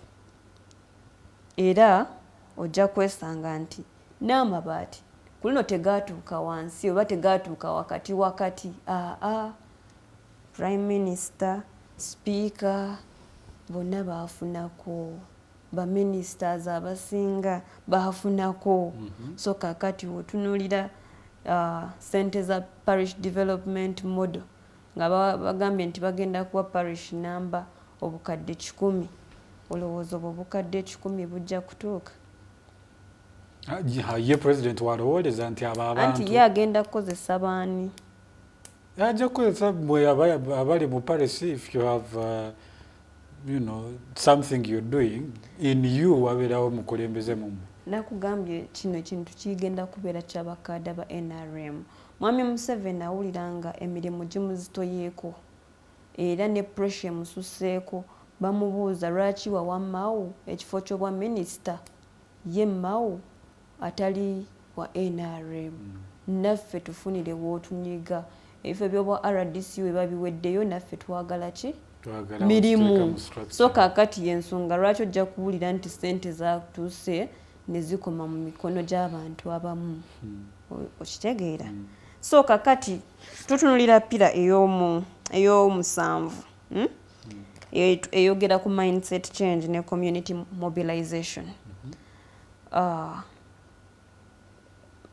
bagamba nti mweyo pira abantu bajja kuba basomesebwa naye nakugambye nti civic education bakola ki bagijjawo so kakati omuntu wa opposition nganze wenafuna interest mu parish development model nenkuŋŋanya abantu bange nembagamba nti bannayinzize kubabulira ku parish development model amasasi teganyooke sitwale sidduke nga kaguddeyo kubanga kirabibwako abaana ejjo ebyokulwomukaaga oba lwali lwakumeka n'ebintu ebizibu byerawo nti omuntu wa opposition tosobola kuba nkuŋŋaanya so kakati we ŋŋamba nti ngenda kugamba nti mbakunze bannaye twogere ku parish development model olowooza banakkiriza nze ndabanga eyo strategy ya mwami Museveni kukozesa abantu be ba NRM kukuba campaign kubanga kati takyasobola kutambula ngayo anoonya n'aba agents ba mukalulu tewali kirala kati kambuzeeyo Angela first of all you are a youth leader yes ekyokubiri you come from an opposition party yes and I want to believe a community organizer just as well how would you rather this parish development model was channeled olowooza bandi badde bagikoze batya kubanga a lot of people have said bakkiriziganya with the idea in itself the idea is okay it is very good thank you very much so how would you rather this thing is handled if you do not agree with the way it is handled ekisooka tosobola kukuba pulaani ng'eno ya parish development model ng'ogikubira ggwanga lyonna ojja kwesanga nti ebitundu ebimu naddala wano mu Kampala parish ey'e Kasubi erina abantu ng'emitwalo 2 ne parish y'e Mutungo gyenva abantu bangi so kakati oba ogamba nti buli parish ogenda giwa obukadde 100 ate nga parish oba municipality y'e Bugiri erina abantu emitwalo 6 municipality number yes tunulira parish z'e Karamoja zirina abantu bameka ngatano so kakati Kasubi yo ku million 10 enaakulaakulana ddi kubanga Bugiri esobola okukulaakulana ne Karamoja esobola okukulaakulana naye parish ey'e Kasubi parish ey'e Mutungo zinaakulaakulana ddi kwezo millions 10 so kakati nze ndowooza nti eyo program eya parish development model yabadde esobola okukolera ebitundu ebimu si byonna it's not a one shoe fits all yes ate n'ekirala tosobola kugamba nti parish development model ogireese y'abantu bonna fine batunuulira abantu abawejjere abantu abatalina naye tosobola kupulaninga kyekimu ng'okipulaningira abavubuka ate n'okipulaningira abakadde so gavumenti egenda kuwa abantu bodaboda webanga kale esazeewo nti erina somewhere weeyogera ku transportation so webanga eyogera ku transportation marketing na biki egenda kuba yeeyinza okuba etunuulira nguudo nga tennaba kutunuulira abantu banaakozesa ki kuba ffenna tulina talents za njawulo si buli muntu nti agenda kuggwera muki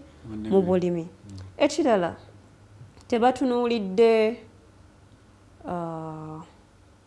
population no tosobola kupulaningira city kyekimu n'ebyalo nti city ziri densely populated oba abantu bangi mu city ate mu byalo abantu tebaliyo ate mu city temuli mataka abantu mwe basobola kulima newe mba nsazeewo nti ngenda kulima nteeka obutungulu ku lubalaza bugenda kuvaamu ddi amagoba gengenda okuweerera abaana anti batujja mu bwavu bumeka obugenda okunkulaakulanya so ebintu ebimu bw'otunulira parish development model eyo teri applicable tutunulireko ne factors of production zo tutunulira land nkuwadde ekyokulabirako nti oba oyagala okukola production land is a factor so kakati ekibuga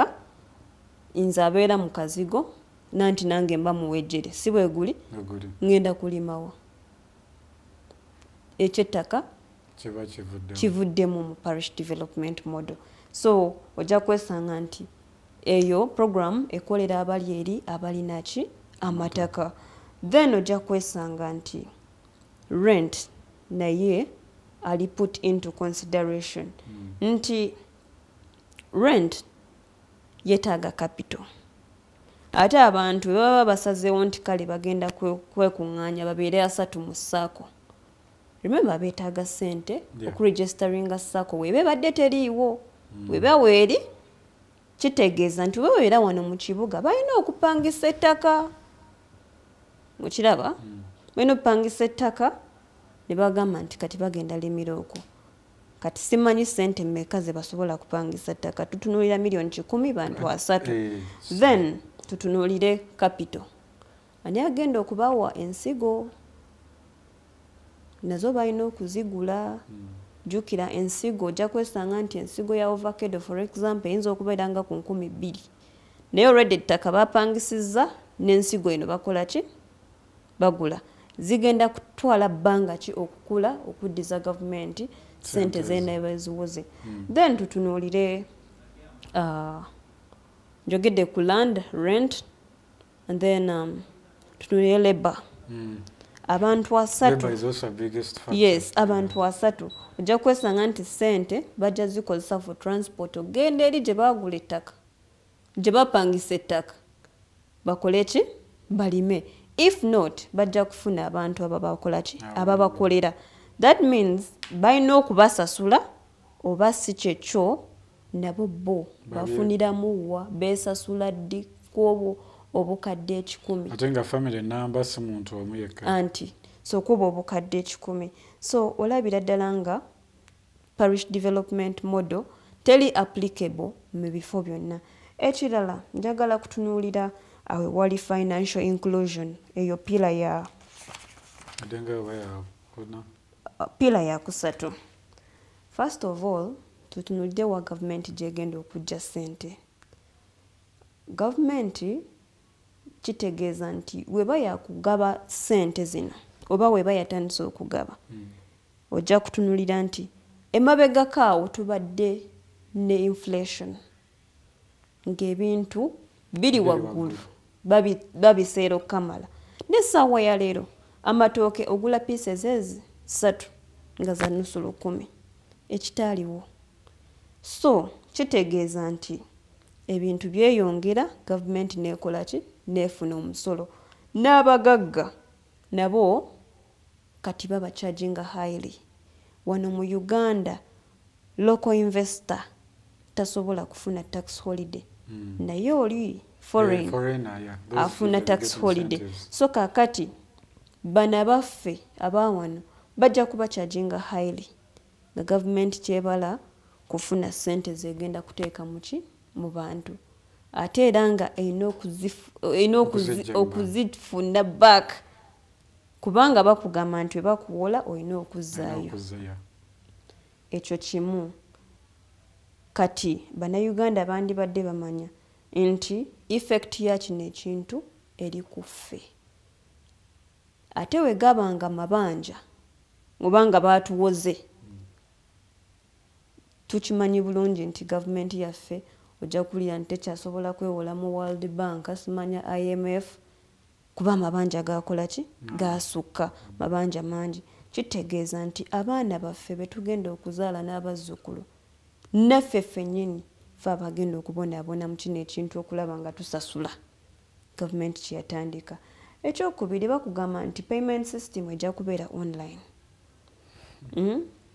Naye tutunuulire bantu bameka abalina smartphone.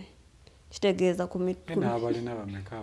anti kati bagamba nti bajja kukola ne ka app naye dire bagenda osomesa abantu bano nti nze Angella nakugambye we tunagenda eri mu civic education mindset change pillar 7 okugi-implementing.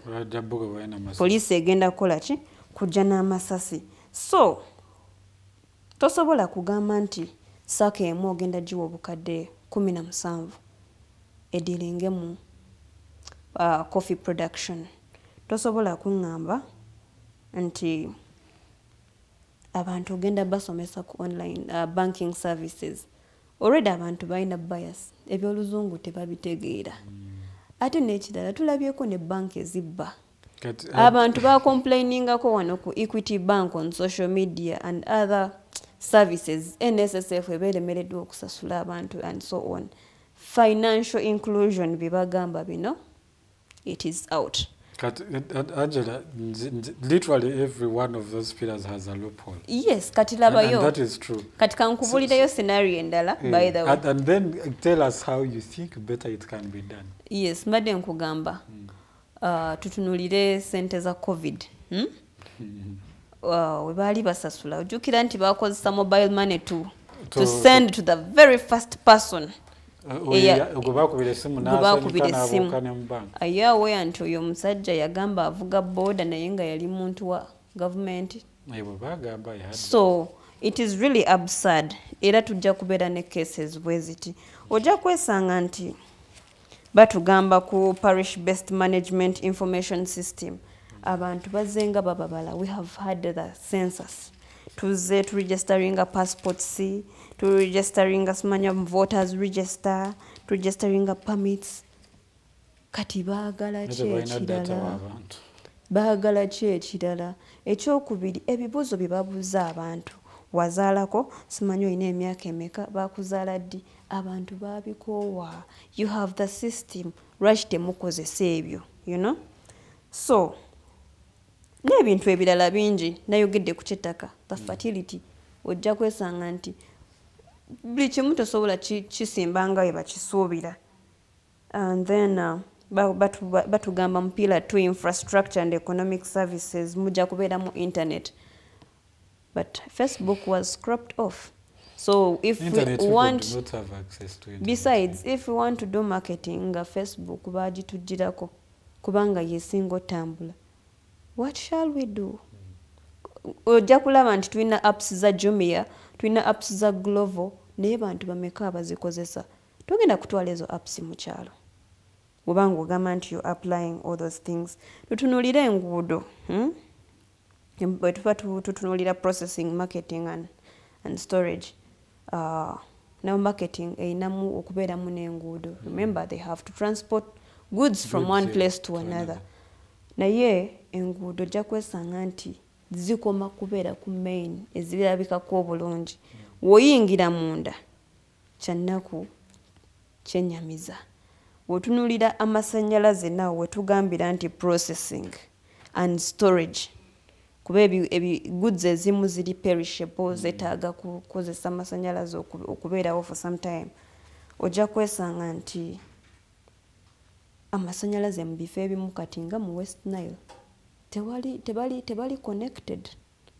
So kati simanyi ki government kye yatunuulidde okukola this program, naye nze ndowooza nti kino kyonna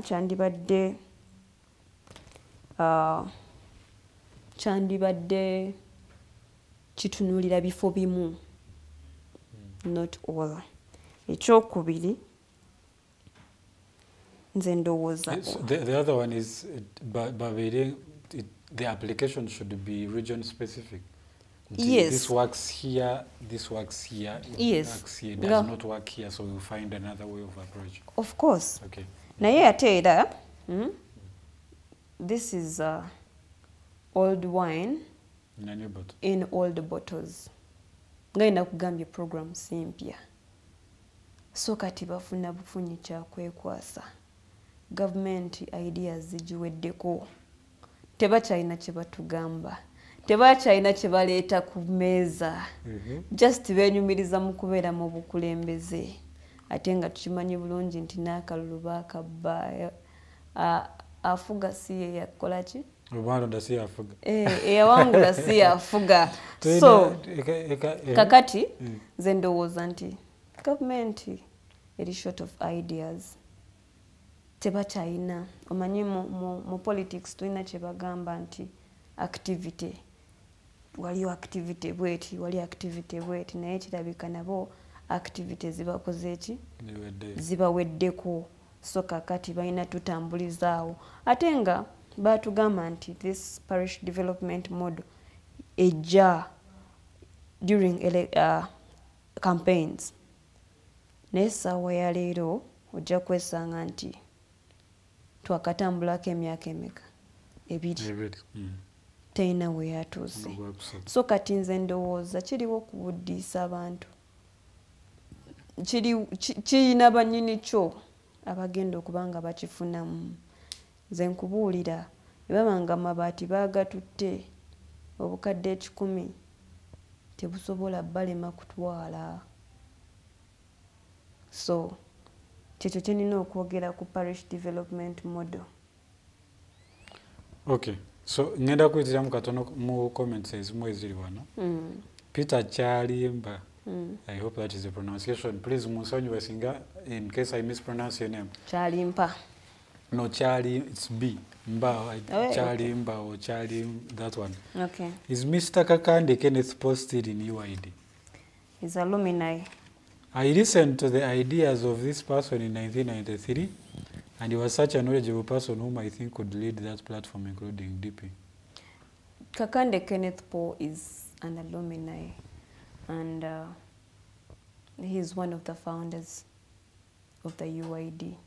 So, Kakande Kenneth Paul, when I was joining politics, I used to sit at the veranda of the UID offices. Mujje mufune obudde muiteyo abali so interested in politics. You can just go there to learn. Nihoba togenda kwesimbawo. He's a very good person. But somesanga nga tuyita mu speeches ez'abantu abamu abakugamba kati mwe muba mugenda okusisinkana abantu oluzungu lubeere lutono kubanga oba lubeere nga teruli anywhere mu byoyogera kubanga abantu bogenda okusisinkana ba mu butale ba ku street ba bikomando oluzungu terulina we lukola so ng'olabira ddala nti kye bakusomesa gye kiri n'engeri y'okweyisamu abantu essaawa ya leero ebyobufuzi obiraba otuukayo omuntu oba oyogedde ekitakwatagana na ndowooza ye komanyoko nga yingirawo so nze nja kusiima emirimu gy'abamwami Kakande buli omu akola ensobi naye kyabuntu balina ensobi zaabwe ze baakola okugenda mu nuupu of course naye yakola ensobi naye kyabuntu naye ate ekikye nze kyemu amagezi gemuwa kati ye yaleka opposition n'ava mu bantu n'asalawo n'abeera ne mwami Museveni fere twamanyira kubeera na president general gwe bawerekera na motoka ndala twagala muntu wa bulijjo atutegeera afaananako nga ffe so kakati ye teyakola nsobi naye yagenda yeeyagaliza kukwatagana na mwami Museveni wao bo bakakande bo ekibiina mwami Mao yali abanyigiriza ffe twakola structures ez'e Kampala nga tuli bakulembeze ffenna n'atuyiwa n'alonda ababe era be yatwala mu delegates conference ey'eggulu so kakati ebyo byaliwo naye those people are really good. Feroz Munga gamba Uganda is a democratic country which was captured. Wabao Nachenurita Agamba, you and others were at Pop Poll and launched a campaign against Mao's DP leadership. What have you achieved? Okay, soko marriage.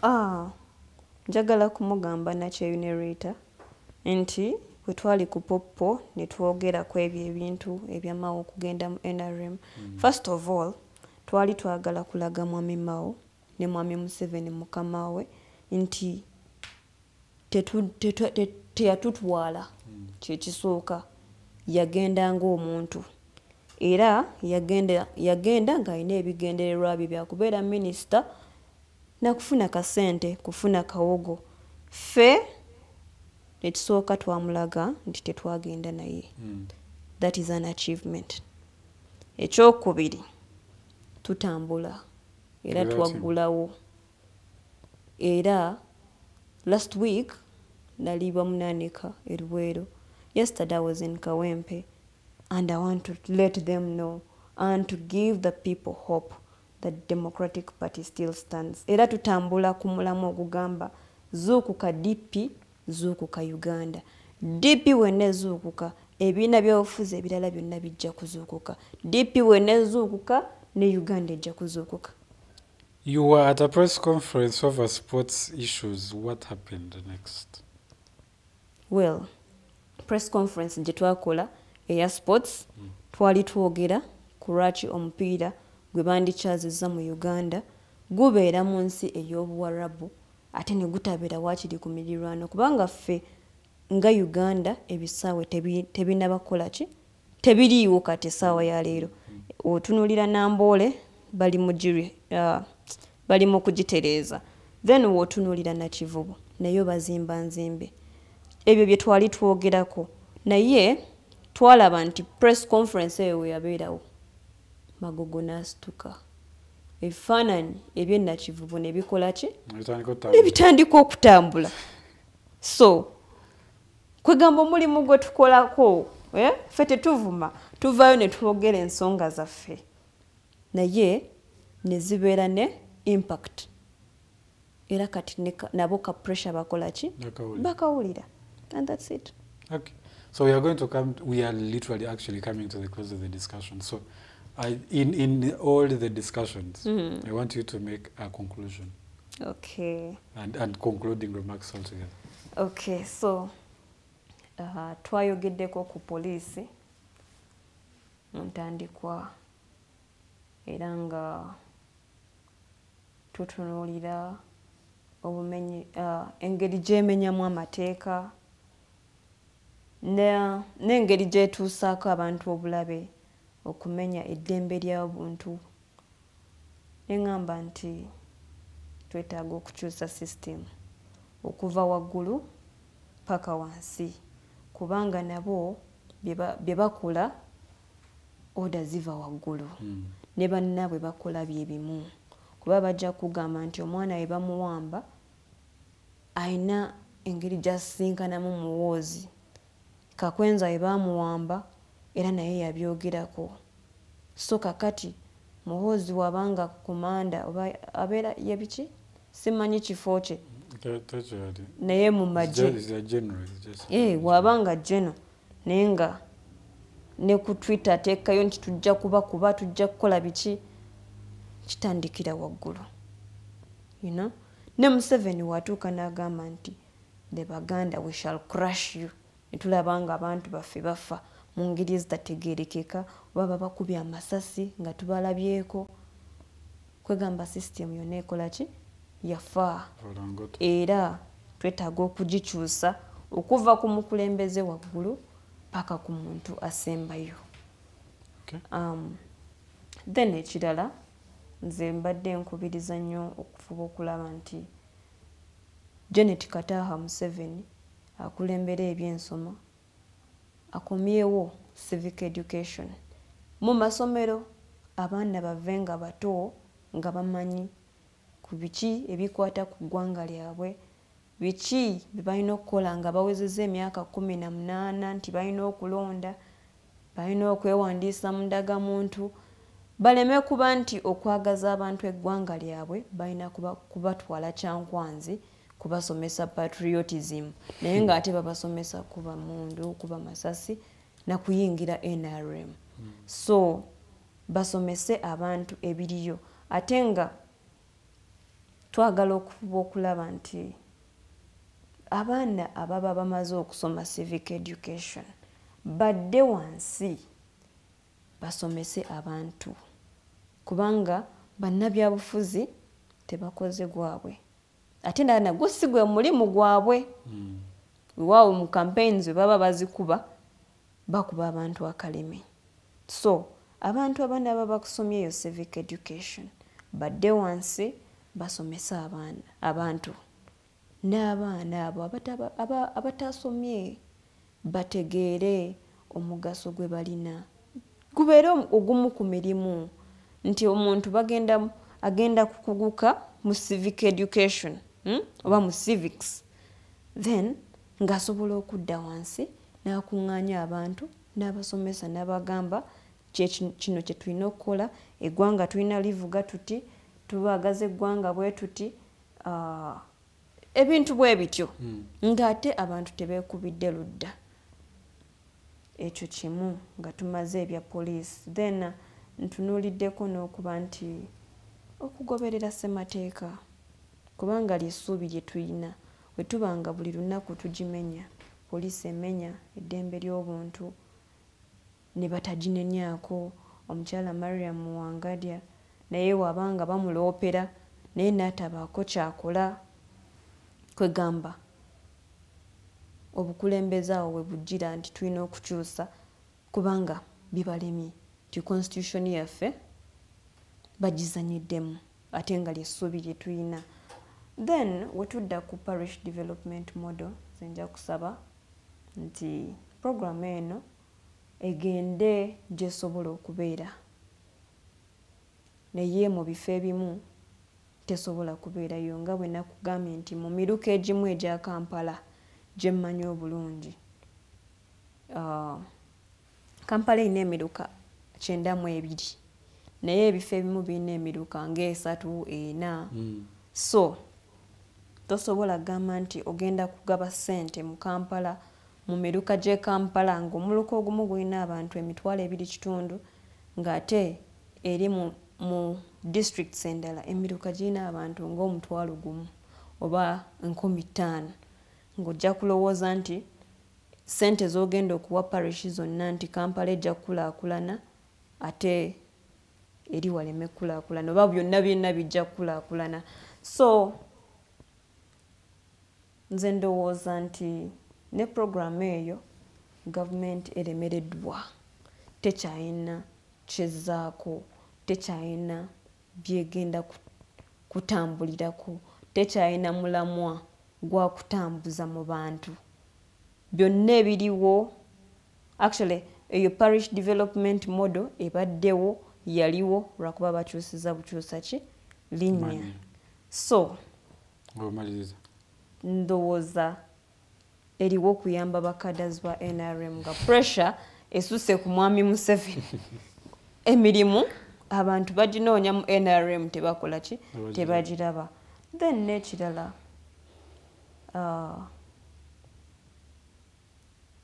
nze ndowooza nti twandikyusiza obukulembeze kubanga ye mwami Museveni eyo programu agikozesa kukola campaign nga bwe nabagambye nti ffe bwe tunatusalawo okukuba enkuŋŋaana ez'okwogera n'abantu ku bya parish development model amasasi gajja kukola ki kuvuga so neyanzanyo alternative digital okumpa omukisa guno okuvaayo nentuusa eddoboozi lyange eri abantu b'eggwanga lino Uganda era temujjanga okwo mbasuubiza nti nange nja kubeerawo akaseera konna ke munampitirako mwebale kuba bamikwano gyendi kubanga muli famire yange njagala kutumirako taata wange mwami Kiwanuka Lawrence Nsereko mwagala nnyo Katonda abankumire bannayuganda mubeere bulungi toyanza nnyo toyanzege nze ng'omuntu sijja kwongerako kyange byayogedde byebyo nze magezi agange It was the authority. But for me, just one thing that I feel like people should take as a highlight out of today is it goes back to the police. I'll tell you guys, if you decide to join the police, please understand why and who you are working for. I understand you respect your command of authority, but this society does not become better with you folding your hands in respect of that commanding authority. And this community is me and you, your brother, your sister, your mother, your father, grand-in-laws, and all those things. So their lives are only going to get better if you know what you're doing or if you recognize the fact that they are the people you are working for. So, have yourselves a very good day at exactly 11, which is an hour from now. Tekachi Mukulukato is going to be here taking us through the laws, certain laws, and how to, to go about certain issues. Should you find yourself in the middle of it, have yourselves a very good morning.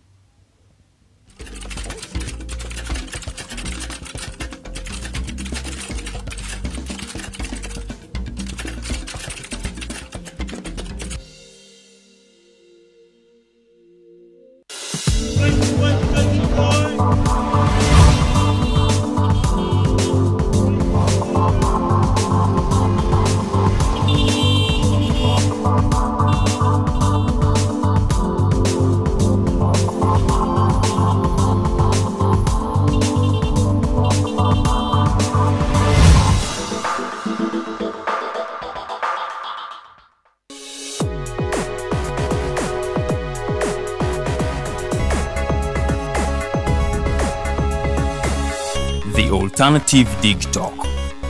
Real issues, real talk.